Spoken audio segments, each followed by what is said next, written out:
ความรู้ส่วนตัวดอกย่ายนั่งไหวหรือนอนไหวย่ายโอ้มันมีพลังคนฝ่าวง่วงเมื่อยหงายท้องปังงังเอาวันพระตอนนี้ไหมตายกูขี้คานแล้วบ้านเนี่ย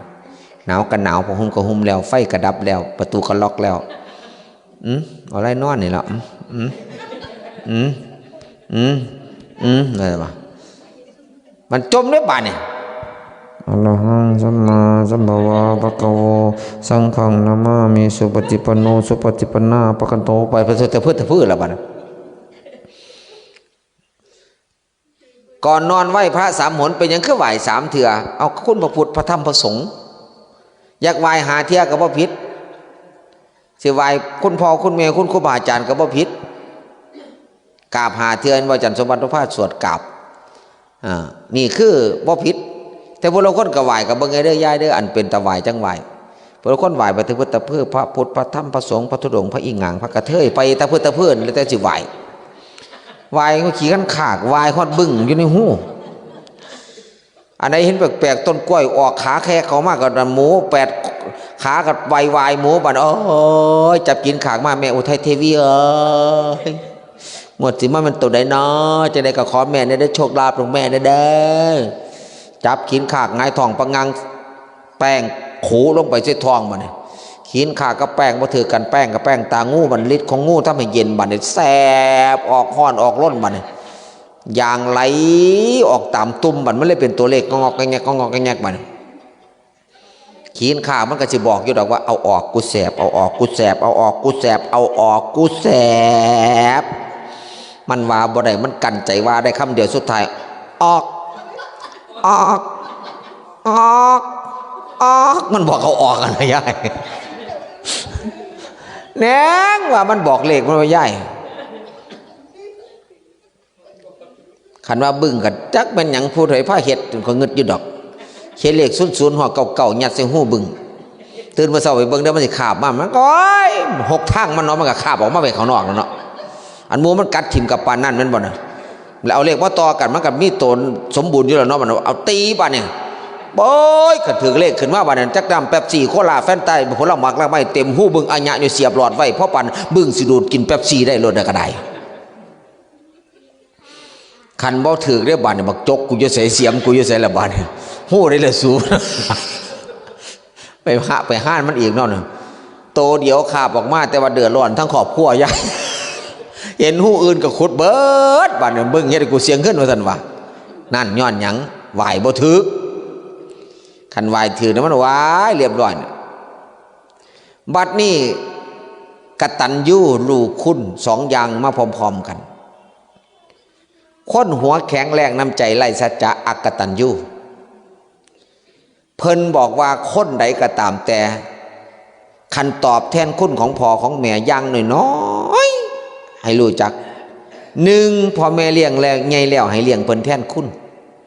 2ให้อุดหนุนกันงานเปลี่ยนมือแทนทัน3ให้พักกันสืบสร้างวงตระกูลของพ่อของแม่4ประพฤติดีแท้ๆเพิ่นจะให้สืบมุ่น5ให้พากันทำบุญหาบทเพิ่นมรณะเมียนย่ามเพิ่นมีชีวิตอยู่ให้เลี้ยงร่างกายอยากกินให้กินอยากนอนให้นอนอยากกินน้ำเย็นให้กินน้ำเย็นอยากกินน้ำร้อนให้กินน้ำร้อนอยากเดินไปทันไปนี่พาเพิ่นไปเป็นไม่กระเท่าบ่สบายพาไปหาหมอตาบ่เห็นหงเป็นตาแทนเพิ่นเข้าห้องน้ำห้องในจับนั่นจับนี่คือตอนเป็นให้เบิ่งร่างกายตอนตายมันให้เบิ่งหยังให้เลี้ยงวิญญาณความดีของเพิ่นที่สร้างไว้นี่คือตัวสำคัญแต่เสมอกับตลปัดกันเลยพ่อแม่เลี้ยงเรามาแล้วให้เลี้ยงท่านตอบเสมอนี่เป็นจังได๋ยายพ่อแม่เลี้ยงเรามาแล้วก็ให้ท่านเลี้ยงต่อไปเห็นบ่ยายเป็นเอิ้นว่าวัยแห่งการหยุดพักแต่ว่าบ่ได้พักได้บ่เนี่ยแม่เลี้ยงลูกให้แน่เอาลูกสูงกับซุปเปอร์เลี้ยงเอาเองก็อย่าจมไหลเถาะเห็นว่าก็สิส่งเงินมาให้อยู่ดอกอันนี้ก็พ่อฟังอยู่ได้ล่ะเนาะผู้เฒ่าได้เงินผู้เฒ่าแล้วยังเอาพ่อได้ยายได้เงินพิการอีกเด้พิการบ่ได้บ่ได้ยายหูบ่หนวกก็ทำทาหนวกมั้ยเขาก็บ่เพื่อนบ้านข่อยดอกยายมันมีไม่ออกนึงไปพักกันเป็นหูหนวกกว่านี่โอ้ย ทำตาหูบดีจะได้เบี้ยคนพิการอีกกันนะโอ้ยนั่นน่ะยายคือเด้ทำตาบดีงินเด้เด็กเขาจะจับได้ไปนะเอาไปว่าหูสิหนวกกี่ดีบ้านเนี่ยนี่คือเหตุคือผลว่าเฮาเนี่ยบ่ได้อาศัยของใส่สมัยก่อนได้2ให้อุดหนุนการงานเปลี่ยนมือแทนทันเฮาเช็คได้แล้วว่าลูกได้สิเป็นเทวดามาเกิดเป็นคนมาเกิดเป็นคนพัฒนาแล้วมาเกิดเห็นเฮาเฮ็ดหยังนี่อันไหนพ่อซอยได้ซอยนั่นแหละคือลูกดีกวาดเฮียนแม่ไม่ต้องกวาดหนูกวาดเองจ้ากินเขาแม่ไม่ต้องกินหนูกินเองจ้าเนี่ยบ่ต้องอันบางอย่างก็บ่ต้องซอยทุกอย่างมันบ่แม่ก็บ่ได้กินเลยบัดนี้ซอยเฮ็ดงานแล้วดำรงวงตระกูลของเพิ่นคันแม่นนักเรียนเนาะมันจะมี1ชื่อเฮา2นามสกุลเสียบ่ว่าคันแม่นนามสกุลยังบ่พอเด้ชื่อโรงเรียนอีกเขาจับได้อีกว่าอยู่บ้านไหนอีกดังผู้เดียวดังเบิดสมมติว่าบ้านทรัพย์เจริญเฮานี่เนาะมีผู้หนึ่งสั่งซื้อเสียงดังไปแข่งขันนั่นแข่งขันนี่ได้เหรียญทองนี่เขาก็เอ้ยเหรียญทองคักคือกันนี่คือจังพอผู้ใหญ่นี่แหละสมคิดนี่แหละบ้านน้อยๆพันงบประมาณมาเห็นสนามกีฬานี่ตั้งล้านกว่าเขาอิจฉานี่เห็นบ่ว้ายบ้านเจ้าน้อยๆคือได้มาจังได๋บ่ได้จังได๋เนาะวางแผนเรียบร้อยเห็นบ่ไปดูๆมันรำคาญมันบ่ให้มันบ่ได้ว่ามื้อนี้มันเอาแถวเดียวเนาะให้มันเถอะนะย้อนหยังนี่คือการติดตามงานจนสุดท้ายทำโดยใจสุดท้ายก็ได้มาอีหลีแต่คนอิจฉาผู้อื่นนี่สังเกตง่ายๆโลดนั่งอยู่นี่ผู้ใดสิคบหมู่คบย้ายนับถือกันผู้ใดมักอิจฉาคนอื่นสังเกตพวกนี้ขนตาสิบ่ค่อยมีบ่ต้องมามองพระได้ขนคิ้วได้พระนี่ขนตาอยู่ตารางยังดกอยู่จันทร์สวัสดิ์ยังดกคักดกแน่ทำงานหลาย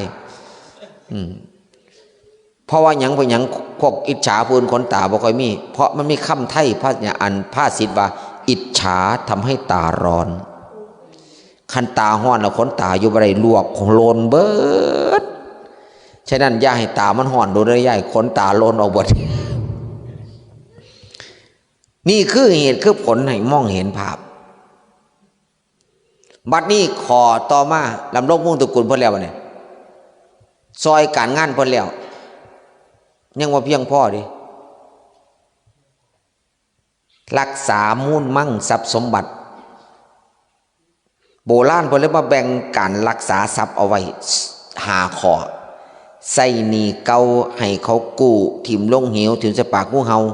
ฝังดินเอาไว้โบราณว่าไว้ซ้ำนี้แต่พระเวทว่าไว้4อย่าง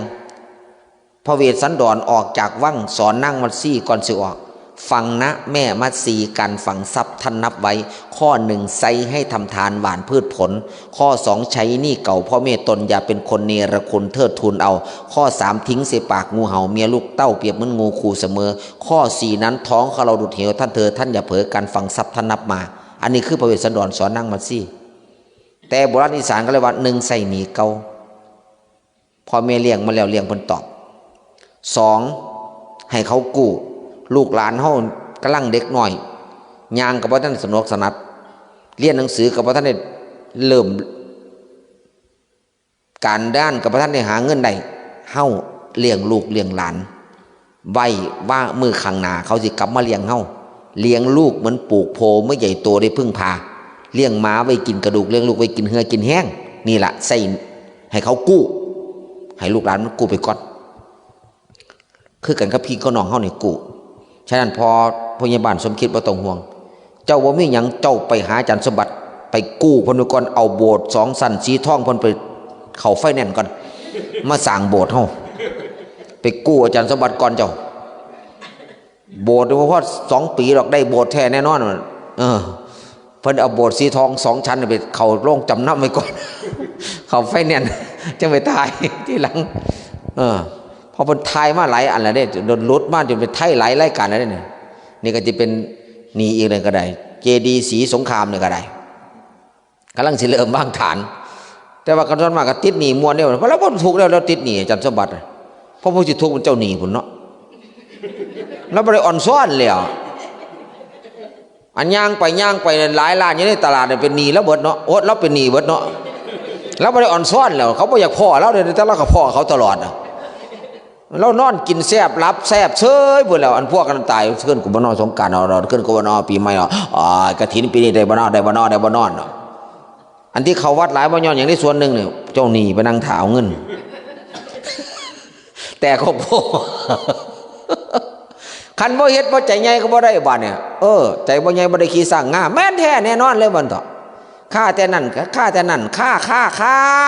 ไปค่ามาเห็นบ่เนาะสุดท้ายก็บ่ได้ไปยายบ่ไปวัดติบัดย่ำสวดย่ำมาแลงมนต์แรงโอ้ยเสียงดีกระมูมนุษย์เราเกิดมาทำไมนี่บ้านมีสุขแล้วอยู่ใจเราไม่ไปแล้วจะน้าหน่วงหนักกันหน่วงกัจจกันหน่วงเราไว้แล้วฉันไปแล้วไม่ได้จะน้าบุกปันหวังนั้นปันบุกวางโลกวางล้านหวังทรัพย์สิงสลิงคานจงสละเสียเถิดบ่ไปวัดบ่ย้ายบ่มีผู้ใดเฝ้าเฮียนพองหาสิแตกอย่างห่วงทรัพย์สิงสลิงคานจงสละเสียเถิดยังถือไม่ไปเฝ้าเฮียนอยู่น่ะพวกเราคนกับย่านจะเกือบเสียขึ้นซาลาก็ได้หาถุงให้แน่จะใส่เกือบพอดถอดไปใส่เฮ้ยจักสิบ่เสียหนูจักแล้วของข่อยก็เสียกันเนาะจักสิบอกกันเนาะก็เลยบอกเล่าว่าเอาสิใส่ย่ายทางขึ้นซาลาเฮามี2ทางเจ้าเฮ็ดจังได๋ก็บ่เสียเกือบเจ้าเฮ็ดจังได๋เจ้าค่ะถอดไว้ข้างนี้กิ่งนึงถอดไว้ฝั่งนี้อีกกิ่งนึง3 ปีก็บ่เสียเพราะพ้นหลักมันบ่หลักไว้ดอกกิ่งเดียวมันต้องเอาเป็นคู่แต่ว่าย่ำยางลงไปนะหายมันถึกแล้วบัดแปลของผู้อื่นไปก็บ่ได้อีกละก็ได้บัดโตสำคัญบัดเนี่ยตอนขอสุดท้ายขั้นย่ำอยู่ให้เลี้ยงร่างกายขั้นย่ำตายเนี่ยให้เลี้ยงวิญญาณแต่ว่าแปลกเนี่ยย่ำตายจังมาเลี้ยงกันเบิ่งบ่ข้างโล่งพวกเจ้าสังเกตบ่เอาตอนพ่อแม่มีชีวิตอยู่ได้กินแซ่บปานนั้นบ่เอาผลไม้อันแนวกินก็บ่ค่อยให้อาหารก็บ่ค่อยดูแลบัดตายมันแย่งกันเฮ็ดบัดนี่บัดเบิ่งอาหารพระแอะแงะเบิ่งของผีอะญะผู้กินนี่แม่นพระพี่ได้บัดเนี่ยเอาค่อยเห็นมาแล้วค่อยบ่เห็นธรรมดาได้ย่ายถ้วยนึงเนาะเพิ่นบัดทอดป่ามาค่อยจำได้เลยว่าถ้วยของข่อยนั่นปลา3 ตัวเท่านิ้วก้อยน่ะทอดจนแหมแต่ว่าของผีนี่โตบักใหญ่ไข่เต็มท้องและให้ข่อยเป็นองค์สุดท้ายในการจับพาเวทเนาะจับแน่ว่าซั่นว่าข่อยก็จับปับข่อยก็มองเบิ่งป่าเอ้าก็บ่เกิงกันวะข่อยก็นึกว่าแม่นแต่ว่าปลาองค์แรกฮอดองค์สุดท้ายจ้อยๆน้อยๆทอดกระแหมบัดของผีนี่โตบักใหญ่ไข่เต็มท้องพวกเจ้าคิดเอามั้งอ้าวสิทธิ์นั้นเป็นของเธอซั่นแล้วบัดนี้ข่อยก็ตัดสินใจเด็ดขาดแล้วยอมเป็นผู้เสียสละเลยพ่อใหญ่ข่อยสิยอมเสียสละเด้อเอาปลา3 ตัวแรกปลาตัวเดียวข่อยเจรจายังดีเด้กับผีอ่ะข่อยก็บ่ได้ผิดหยังเด้อพอเขาถวายข่อยเนาะถวายอาหารไปถวายแล้วเนาะไปเคี่ยนเรียบร้อยเนาะให้ข่อยจับเนาะข่อยก็เลยเอาปลา3 ตัวเนี่ยแลกปลาตัวเดียวข่อยเสียเปรียบเด้อพ่อใหญ่3 ตัวมันหลายกว่าตัวโอ้ตักเข้าไปแซ่บแล้วแบ่งให้องค์ข้างๆอีกบัดเนี่ยใครเต็มท้องแต่ว่ากินได้ครึ่งนึงเมื่อคิดได้บัดเนี่ยแม่มึงเกิดเขามาเก็บผ้าเขาบ่เห็นป่าเขาสิบ่ซาว่ากูแย่งผีกินบ่เนาะคิดได้พอดีกินได้เปียงเดียวก็เลยส่งป่าคืนและขอ3 ตัวมาบัดแต่ว่าก็งุ้มข้างๆกินเอาลงตารางจับบ่ได้ดอกพออีกเปียงนึงยังเต็มอยู่นึกว่าเลี้ยงมันสิจบข่อยก็ย่านเนาะตอนนั้นบวชใหม่ๆข่อยก็เลยมาถามหลวงพ่อเจ้าคุณหลวงพ่อผมบังเอิญให้เจ้าถวายเอาอาหารมาถวายอาหารผีแล้วผมไม่กินอาหารผีสิเป็นหยังมันสิเป็นหยังมันก็อิ่มแล้วท่านว่าข่อยก็กราบปับดีข่อยไปแกล้งหลวงพ่อไปก่อนโยมเอากระดูกมาเขาถาดบัดนี้พากันมาสาหลวงพ่อมันจะเกิดอาเพศเหตุการณ์เรื่องร้ายยังบ่เนาะพ่อใหญ่ลูกกันมากินปลาเบิดเปียงนึงโอ้ย ข้าน้อยเกิดมากก็บ่เคยเห็นเคยนั่นเดียวมันจะเกิดเหตุอาเพศยังบ่หลวงพ่อว่ามันก็ดีคันแล้วโชคดีแต่ข่อยไปครอบหลวงพ่อไปก่อนคันบ่ครอบเขาก็สิตามหาข่อยว่าผู้กินปลามันข่อยเนี่ยเห็นบ่ย่ามพ่อแม่อยากกินยังบ่ให้กินเด้บัดนี้เนาะพี่อาตายไปว่าน่ะแม่ผลไม้ซื้อมาให้แล้วเด้อทุเรียนก็ปอกให้แล้วเงาะก็ซื้อมาให้แล้วเงาะโรงเรียนโลนึงเงาะมหาลัยครึ่งโลอยู่หั่นน่ะลุกขึ้นมากินเด้อว้ายคันกูกินได้พระก็บ่อยู่เด้ออีกพวกนึงบัดนี้พระกำลังสิสวดมนต์นะโมอันตันสัมบังเกากำลังสิสวดอภิธรรมยอดมุกช่วงสิสวดมัตติกาไปตีโลงศพแล้วบ่บอกพระรับบุญเด้อพ่อใหญ่แม่ใหญ่เนาะพระกันกันโผล่ขึ้นมากูจะวิ่งก่อนเว้ยเนาะประเภทนี้พลคนบาทก็บ่เคยใส่วัดก็บ่เคยเข้าพระพุทธเจ้าก็บ่เคยไหว้บุญกุศลก็บ่เคยสร้างบัดนิมนต์พระไปสวดบานขึ้นมากำลังจะขึ้นบันไดเคาะโลงศพรันแล้วไง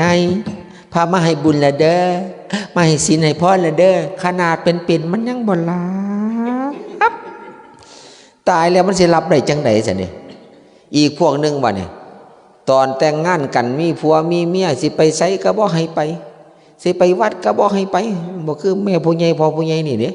มาเบิดเลยเดี๋ยวนี้ส่งเมียไปเฮ็ดอาหารแล้วนี่กลับมาใหม่ได้บ่ได้ก็ได้เนี่ยอันนี้สิไปไสก็บ่ให้ไปตลาดก็บ่ให้ไปหวงคักปานหยังสุดท้ายบัดยามผัวตายหรือเมียตายขอลงศพไปสู่ที่ชอบนะมันสิไปได้จังได๋แต่ตอนเป็นมันก็บ่ให้ไปเนาะมันสิรู้จักบ่ได้ชอบบ่ชอบมันว่าซั่นน่ะนั่นเห็นบ่ฉะนั้นตอนอยู่ให้เห็นน้ำใจจากไปให้เห็นน้ำใจแต่ตอนอยู่คนส่วนใหญ่ไม่เห็นน้ำใจจากไปเห็นแต่น้ำตาเห็นบ่ยายพวกเจ้าเคยไปร่วมงานศพบ่ส่วนมากสิให้ลูกหลานหรือตัวแทนลูกหลานนั่นแหละส่วนมากมาอ่านประวัติอ่านบ่จบจักคนผู้ชายก็ตามผู้หญิงก็ได้มันอั้นบ่ได้อยู่แม่ยายน้ำตาขอเชิญลูกสาวคนเดียวของคุณยายขึ้นกล่าวคำไว้อะไรครั้งสุดท้ายให้กับคุณยายคิดถึงยาย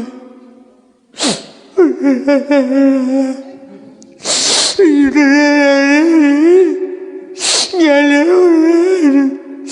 นี่เป็นเรื่องนะโอ้ยมาหาสิแตกเงี้ยนี่เนาะว่าไงคันสิให้คือบ่ให้ตอนพ่อแม่มีชีวิตอยู่เนาะให้เพิ่นได้เห็นเนาะยายเนาะพ่อเอ้ยแม่เอ้ยวันนี้ลูกจะได้เฮ็ดดีแล้วเด้อลูกสำนึกแล้วเจ้าเมื่อยย้อนลูกเจ้าเดือดร้อนย้อนลูก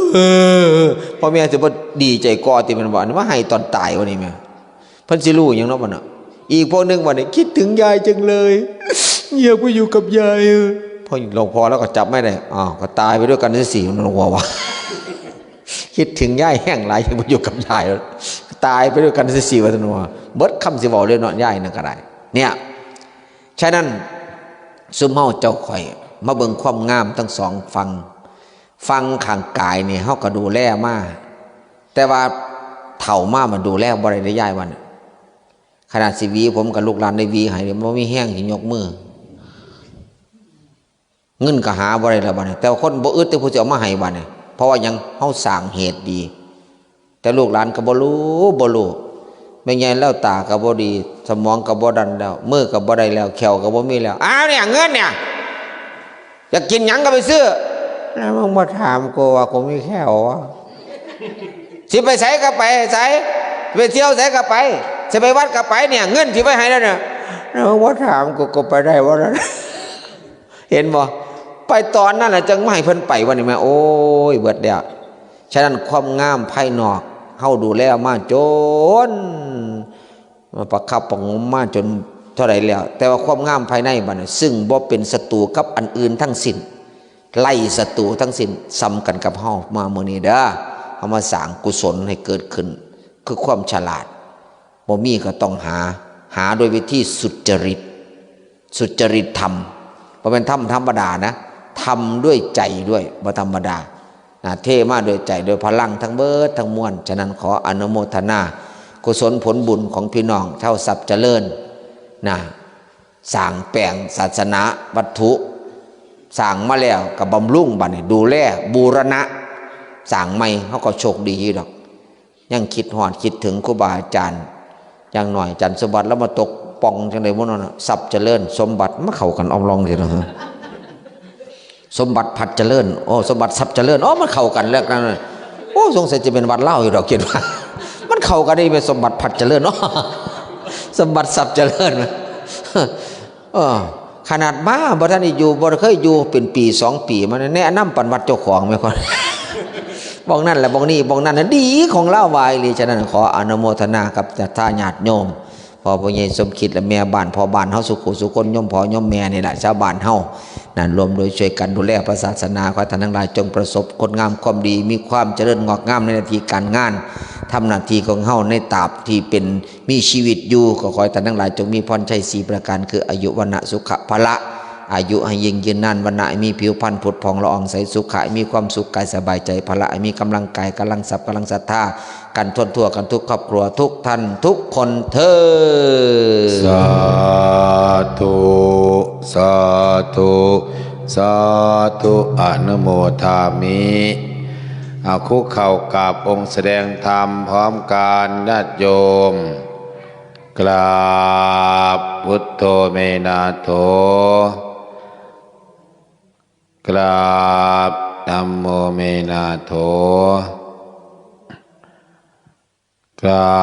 บสังโฆเมนาโถผู้ใหญ่สมคิดถวายทายธรรมแม่บ้านเราใหญ่เด้อไปพระธาตุนาดูลเด้อรถตู้เนี่ย17 มกรา3,900 คนหายใจกันในตะอุ่นอยู่แล้วก็ขออนุโมทนาในนามปฏิบัติธรรมวัดบ้านทรัพย์เจริญไม่ใช่สมบัติพัดทรัพย์เจริญสมบัติทรัพย์เจริญต้องเพิ่มเข้ามาครับบ้านเราใหญ่ไม่เห็นบ้านหัวฝายนะบางเราโยมเคยแล้วก็ในโซนเอราวัณขออนุโมทนาพรุ่งนี้เด้อมาใส่บาตรเด้อมาใส่บาตรตอนเช้าสัก7-8 โมงนี่แหละ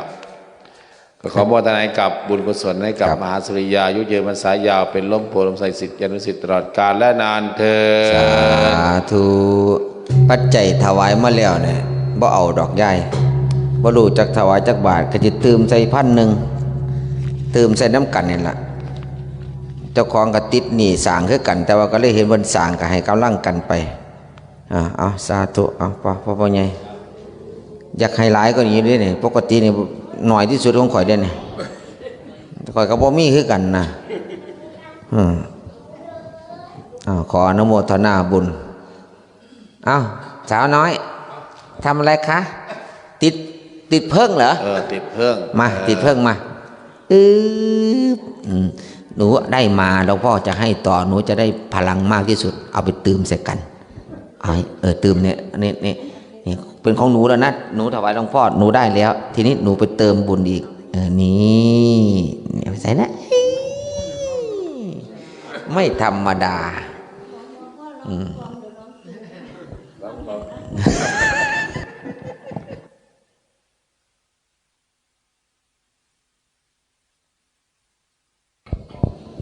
อภิวาทนาสีลิสนิจจังวุธาปจายโนจัตตโรธรรมาวัฏันติ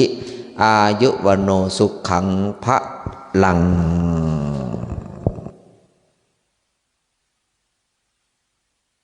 วันนี้ก็ทำบุญอุทิศส่วนบุญส่วนกุศลไปหาอะไรหลวงตาวิทูลเตชะปัญโยแล้วก็บ้านไหนทำบุญตักบาตรเสร็จแล้วก็อาจจะ7:30เสร็จแล้วก็มาที่นี่เด้อที่นี่8 โมงกับพระสมาทานศีลฟังสัมโมแล้วก็9 โมงค่อยใส่บาตรเด้อบ้านไหนผู้ใหญ่ไปบอกข่าวก็มาบ้านเราใหญ่มีพระอยู่กี่รูปบัดเนี้ยมีอยู่เนาะ ตักบาตรบ้านเสร็จแล้วก็เจิดมานี่เด้อกินตามส้มนำกัน มีผู้ว่าผู้ใหญ่บ้านไปรับตัวอยากอย่างล่ะรถไปรับงานกับผู้ใหญ่บ้านก็ได้มาโฮมกันพัฒนาเนี่ยหาสิยาว่าคืออยู่สร้างปีหน้าจะ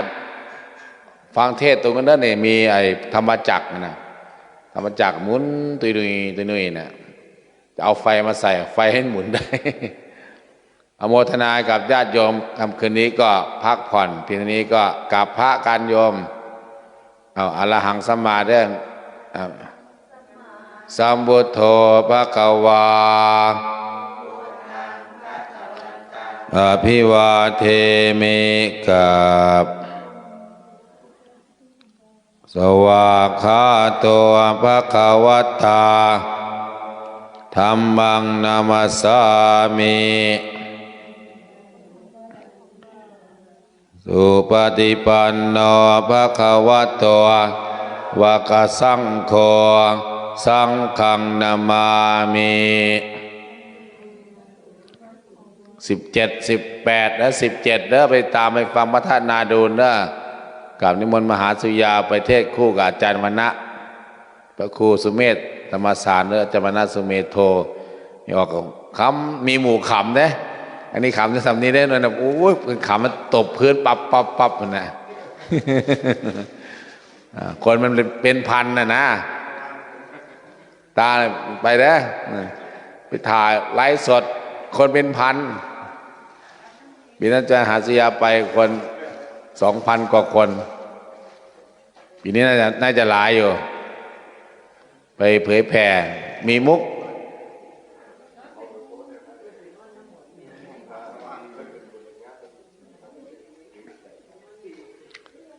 ญาติโยมที่ฟังอยู่ทางบ้านเด้อเดี๋ยวจะตัดสัญญาณ Facebook ก็ได้ตัดสัญญาณเดี๋ยวฟังวัดป่าสะพาน2เขาเทศน์สอดแจ้งเด้อวัดป่าสะพาน2อาจารย์โบเรียนพุทธสโลโมทนาสาธุ